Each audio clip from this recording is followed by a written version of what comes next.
Alloh uchun do'st bo'lganlarga qiyomat kunida nurdan minbarlar bo'lishi, ularni juda katta buyuk bir mukofotlar kutishi to'g'risida hadis shariflar nihoyatda ko'p. Demak, mo'min musulmon inson do'st bo'lsa, Alloh uchun do'st bo'ladi. Alloh uchun do'st bo'lish qanaqa deb ko'pchilik so'raydi.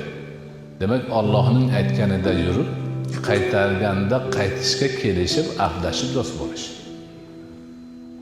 Allohning shariatiga birgalikda amal qilishga ahdlashib do'st bo'lishni Alloh uchun do'st bo'lish deyiladi. Opajonlarim, shuncha yil chetga o'tlaring, chetga o't Muhammad Sot. Menga qo'ying. Mana shuncha yo'l bosib, meni ko'rgani kelishyapti opajonlarim. O'zi bitta qizman, bilasizlar. Yaxshiyam shular bor.